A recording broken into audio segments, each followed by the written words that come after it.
بسم اللہ الرحمن الرحیم۔ السلام علیکم ورحمۃ اللہ وبرکاتہ۔ بسم اللہ الرحمن الرحیم۔ عزیز طلباء کرام، ایم اے اسلامیات کے مضمون اسلام اور جدید معاشی افکار و تحریکات کا آج ہمارا سبق نمبر 8 ہے، جس کا عنوان ہے اسلامی نظام معیشت کے بنیادی تصورات۔ چونکہ پچھلے سبق میں بھی ہم نے اسی عنوان سے متعلق گفتگو کی تھی، تو آج کا یہ سبق حصہ دوم کہلائے گا اور اسی عنوان سے متعلق آج کے سبق میں تفصیلات ذکر کی جائیں گی۔ تو نیا سبق شروع کرنے سے پہلے ہم گزشتہ سبق کا خلاصہ دیکھتے ہیں۔ پچھلے سبق میں ہم نے اسلام کا جو معاشی نظام ہے اس کا مختصر سا تعارف پڑھا تھا، اور اسلام کے معاشی نظام کی ہم نے 1-2 لائنوں میں تعریف ذکر کی۔ ایسے ہی دوسری چیز جو پچھلے سبق میں ہم نے پڑھی تھی وہ تھا اسلام کے معاشی نظام کے اساسی تصورات، یعنی بنیادی جو تصورات ہیں اسلامی معیشت کے، اسلامی معاشی نظام کے، ان میں ایک نقطہ پوری کائنات کا مالک اور خالق یہ اساسی تصور تھا کہ اللہ تعالیٰ ہی پوری کائنات کے خالق اور مالک ہیں۔ ایسے ہی رازق بھی اللہ تعالیٰ کی ذات ہے۔ اسلامی معیشت کے یہ بنیادی گر ہیں، بنیادی نظریات ہیں کہ ان کے بغیر اسلامی معیشت قائم ہی نہیں ہو سکتی۔ ایسے ہی اسلامی معیشت میں انفرادی ملکیت کا بھی حق دیا گیا، یہ بھی ایک بنیادی تصور ہے اسلامی نظام معیشت کا۔ ایسے ہی معاشی تفاوت، چونکہ جو اسلامی نظام معیشت ہے اس میں معاش کا تفاوت ہے۔ اللہ تعالیٰ نے خود فرمایا، ہم ذکر کر چکے ہیں، واللہ فضل بعضکم علی بعض فی الرزق، کہ رزق میں بعض کو بعض پر فضیلت دی ہے۔ اس کے بہت سے فوائد ہیں۔ ایک دوسرے کے لیے لوگ خدمت کے لیے مل جاتے ہیں، اجرت کے لیے تیار ہو جاتے ہیں۔ اگر مساوات ہوتی، سب برابر ہوتے، تو پھر یہ چیز نہ ہوتی۔ ایسے ہی کسی کی صلاحیات زیادہ ہیں، کوئی زیادہ محنت کرتا ہے تو اس کو زیادہ مال ملتا ہے، جو کم محنت کرتا ہے تو اس کو کم ملتا ہے، تو اس لیے معاشی تفاوت ہونا بھی ایک لازمی چیز ہے۔ تو یہ ہم نے پچھلے سبق میں ساری چیزیں ذکر کی تھیں۔ تو آج کے اس سبق میں انشاءاللہ ہم اسلام کے معاشی نظام کے جو اساسی تصورات ہیں ان پر ہی گفتگو کریں گے، اور اسی تسلسل کے ساتھ ہم اپنی بات کو آگے بڑھائیں گے۔ تو چلیے دیکھتے ہیں اسلامی نظام معیشت کے جو اساسی تصورات ہیں ان میں ایک اور جو تصور ہے وہ حرام ذرائع آمدنی کی ممانعت ہے، کہ اسلامی معیشت میں جو آمدنی کے ذرائع حرام ہیں ان کو منع کیا گیا ہے، ان کو اختیار کرنے پر پابندی لگائی گئی ہے۔ اور معیشت کے جتنے بھی نظام موجود ہے دنیا میں، جیسے سرمایہ دارانہ نظام ہے اور اشتراکیت کا نظام ہے، ان دونوں نظاموں میں، ایسے اسلامی معیشت کا نظام ہے، ان سب میں مال جو ہے وہ انسانی ضرورت تو دکھائی دیتا ہے، سمجھ میں آتا ہے کہ مال جو ہے انسان کی ضرورت ہے، لیکن فرق یہ ہے کہ جو دوسرے معیشت کے نظام ہیں ان میں ضرورت مال کی ہے انسان کے لیے، لیکن ان کے نزدیک ذریعہ کوئی بھی اپنایا جا سکتا ہے، حلال ہو، حرام ہو، ظلم کے ذریعے ہو اور عدل و انصاف کسی بھی طریقے سے ہو، بس مال آنا چاہیے۔ یہ دوسرے نظام جو معیشت کے دنیا میں کار فرما ہیں ان کا نظریہ ہے۔ لیکن یہاں پر آ کر اسلامی معیشت جو ہے اس میں فرق ہو جاتا ہے۔ اسلام کہتا ہے کہ مال انسان کی ضرورت تو ہے، لیکن اس کے لیے کوئی بھی ذریعہ استعمال نہیں کر سکتے۔ ہاں، اس کے لیے صرف اور صرف وہ ذرائع استعمال کیے جا سکتے ہیں جو حلال ہوں۔ حرام طریقوں سے اسلام منع کرتا ہے کہ حرام کے ذریعے مال نہیں کمایا جا سکتا، جو اس کی ممانعت اسلام کے اندر موجود ہے۔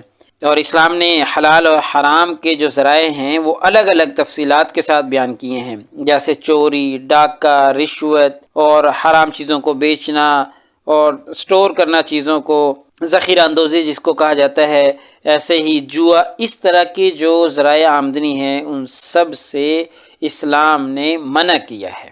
اور جو جائز، جیسے اجرت کرنا، کرائے پہ دینا اور اس طرح کے مضاربہ ہے، مشارکہ ہے، یہ ساری چیزیں اسلام میں جائز ہیں، تو ان کا جواز رہے گا۔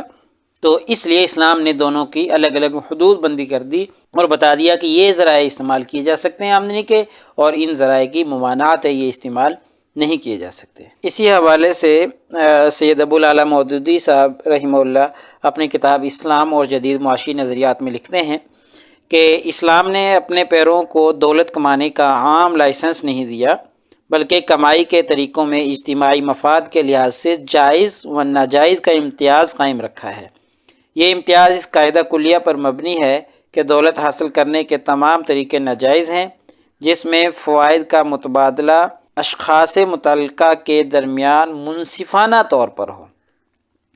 قرآن مجید میں ارشاد ہے، اے ایمان والو، آپس میں ایک دوسرے کا مال ناروا طریقوں سے نہ کھاؤ، بجز اس کے کہ لین دین آپس کی رضامندی سے ہو، اور تم خود اپنے آپ کو ہلاک نہ کرو، اللہ تعالیٰ تمہارے حال پر مہربان ہے، اور جو کوئی اپنے حد سے تجاوز کر کے ظلم کے ساتھ ایسا کرے گا اس کو ہم آگ میں جھونک دیں گے۔ صفحہ نمبر 98 پر انہوں نے یہ بات لکھی ہے کہ عام لائسنس نہیں ہے، ہاں امتیاز ہے، جو جائز ہیں ان کو اختیار کرنے کی ترغیب ہے، ناجائز سے منع کیا گیا ہے۔ ایسے ہی ایک اور اساسی تصور اسلامی معیشت کا یہ ہے کہ اللہ تعالیٰ کی راہ میں خرچ کرنا۔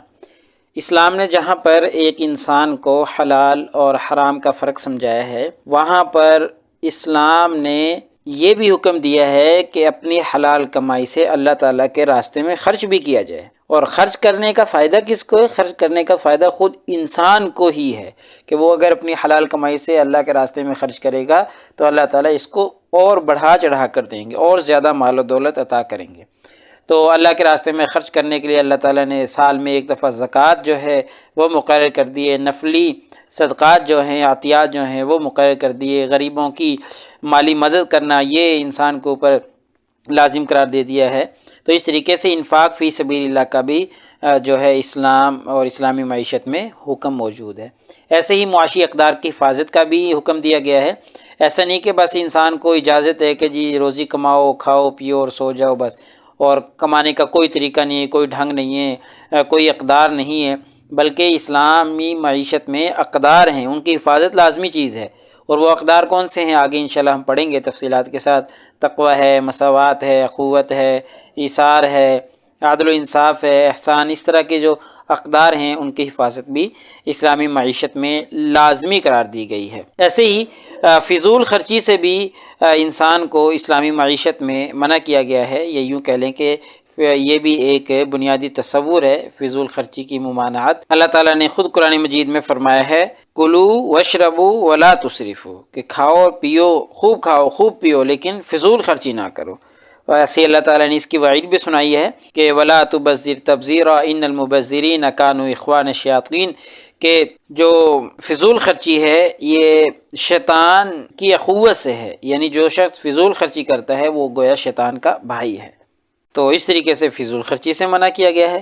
ایسے ہی ایک بنیادی تصور اسلامی معیشت میں اعتدال کا بھی ہے، کہ جہاں پر اسلامی معیشت میں یہ حکم دیا گیا ہے کہ روزی کماؤ، مال کماؤ، حلال طریقے سے کماؤ، اور پھر اللہ کے راستے میں خرچ کرو، وہاں پر اعتدال کا حکم بھی دیا گیا ہے۔ ایسا نہیں کہ جی سارا مال ہی اللہ کے راستے میں خرچ کر دو اور پھر تنگ دست ہو کر بیٹھے رہو، خالی ہاتھ ہو کر بیٹھے رہو، یہ حکم نہیں، بلکہ اعتدال کا حکم دیا ہے کہ اللہ کے راستے میں بھی خرچ کرو، اپنے اوپر بھی خرچ کرو، اپنے اہل خانہ پر بھی خرچ کرو، اور اعتدال کے ساتھ چلو، میانہ روی کے ساتھ چلو۔ اللہ تعالیٰ نے قرآن مجید میں فرمایا ہے والذین اذا انفقوا لم یسرفوا ولم یقتروا وکان بین ذلک قواما، کہ مومنین کی ایک صفت ہے کہ جب وہ خرچ کرتے ہیں تو نہ تو وہ فضول خرچی کرتے ہیں، نہ تنگی سے کام لیتے ہیں، یعنی نہ تو کنجوسی اختیار کرتے ہیں، بلکہ اعتدال کے ساتھ خرچ کرتے ہیں، یعنی نہ ضرورت سے زیادہ اور نہ ضرورت سے کم، بلکہ اعتدال کے ساتھ، میانہ روی کے ساتھ چل رہے ہوتے ہیں۔ تو اسلامی معیشت میں یہ اعتدال کا رویہ معیشت میں اپنانا بھی ایک لازمی اور اساسی تصور ہے۔ ایسے ہی معاشی جد و جہد کی تلقین کی گئی ہے، یہ بھی ایک بنیادی تصور ہے اسلامی معیشت میں۔ یہ وہی ہے جس کو سلیبس کی آؤٹ لائن میں کسب معیشت کی تحسین کے حوالے سے ذکر کیا گیا ہے۔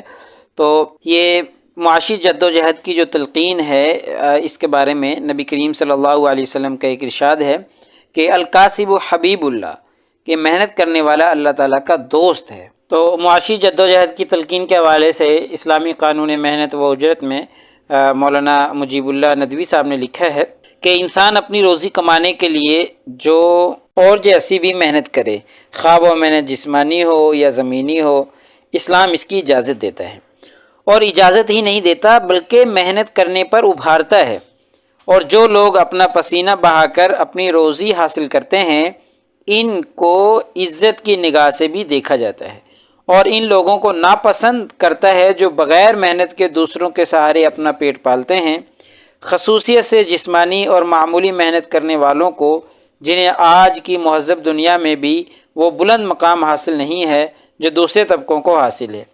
اسلام ان کو وہی مقام عطا کرتا ہے جو مملکت کی بڑی سے بڑی شخصیت کو حاصل نہیں ہے۔ تو دیکھیں اسلام جو ہے وہ معاشی جدوجہد کی تلقین کرتا ہے، ابھارتا ہے اور حوصلہ افزائی کرتا ہے جو لوگ اپنے ہاتھ سے محنت کر کے کما کے کھاتے ہیں۔